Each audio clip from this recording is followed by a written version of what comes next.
Peaky Blinders, seasons 1 to 6, ranked in a tier list, definitively from the best season to the worst. This is 100% my opinion, therefore 100% facts. I've got a lot to say about season 6, so if you disagree with anything, comment below. If you agree, comment, like, and obviously subscribe for more tier lists. So, here's the tier list. At the top, we've got Peaky. This is Peaky Perfection. This is 10 out of 10. Incredible, good, meh, and trash. In my last Peaky Blinders season tier list, there was absolutely nothing close to trash. Let's see where season 6 goes. I'm going to work my way through chronologically, blast through 1 to 5, and then we'll go to season 6 and spend a lot of time there. Season 1 started it all, the introduction to the Shelby family. Incredible. This is a 9.4 to a 9.6. The only thing that could have made this better is the final grand Billy Kimber face-off. Could have been a little bit grander, a little bit bigger. It didn't compare and stack up to the later season's finales. Besides that though, wow, what a start to a season. This is almost perfection. Also, they introduced 30 Thorn just to kill him off in episode 1 off screen in season 2. I invested so much into a character, feels a little bit disappointing that we didn't get any more. By the way, huge Peaky Blinders fan. If I'm honest, seasons 1 to 4 are 10 out of 10. I'm just nitpicking. Seasons 2, Peaky Perfection, 10 out of 10. Campbell as the villain, Solomon as the secondary villain. Well, Solomon and Sabini, I guess, as secondary villains. This is perfect. Right at the end, taking over the racetracks.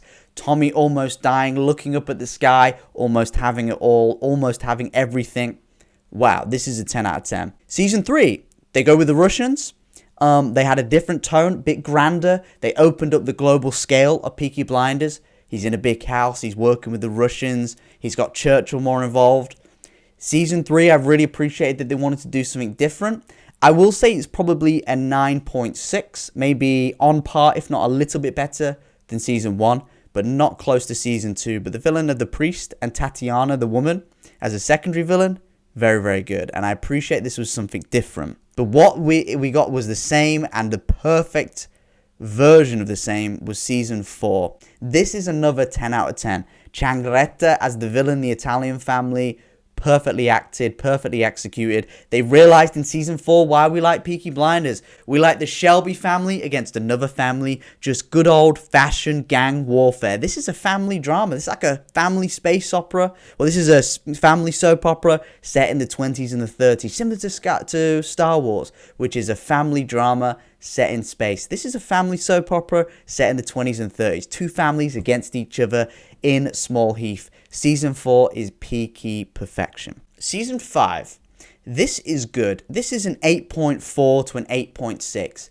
It was a little bit slower than the other seasons, and the season's only as good as the main villain. Oswald Mosley, be it has a lot of potential, wasn't really that good. The season was very slow, and not much really happens. Oswald Mosley doesn't do as many evil acts as I think he should. And I was really hoping that season 6 would build off the politics, but do everything right, but just make it a little bit grander, bigger scale, and a little bit more exciting. But season 5 is an 8.5.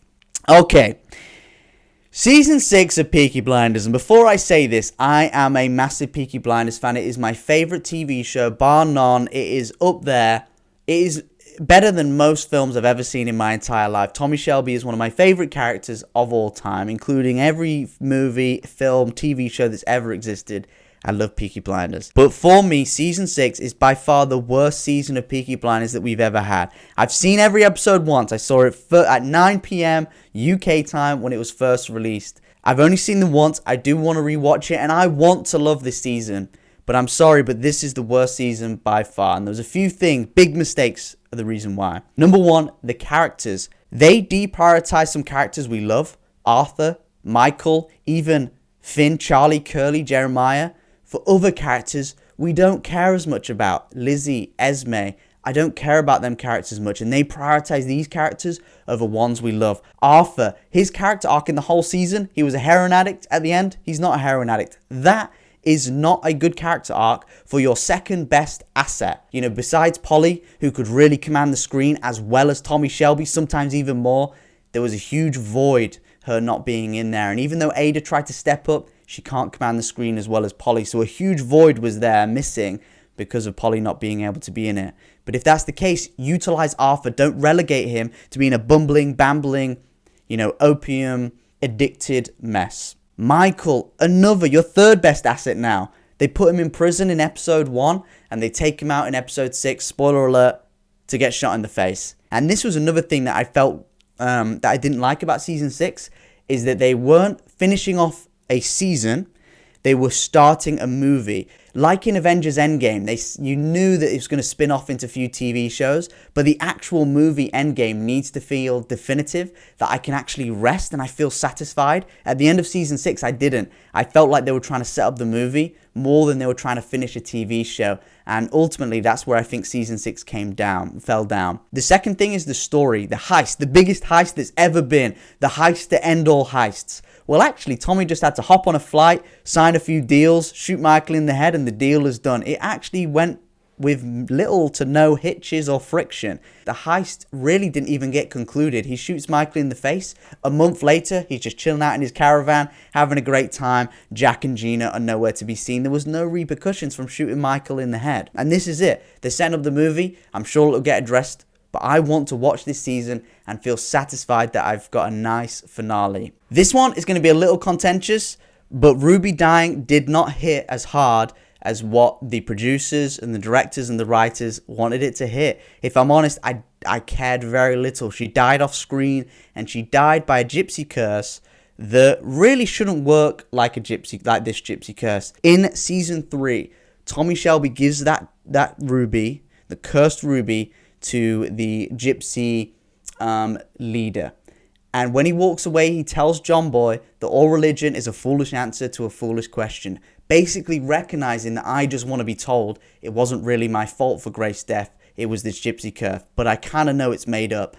They should not be pushing the gypsy magic any further than we're going to use it, but really it doesn't have any mystical, magical properties. So my next point, reason why I didn't really like the season, was the villains. Michael was definitely the best villain, but they kept him in the prison for most of the season, if not all of it, just to come out to get his head shot in. Gina was not intimidating. She was an annoying little brat who turned the music up a bit too loud. Jack didn't do anything of any note except whinge about his whiskey, not getting his whiskey on time in the morning. Oswald Mosley is now a simp to his wife, and none of them have done anything on screen that is evil. We've been told they're evil. We've been told they're fascist. We've been told they're very bad people.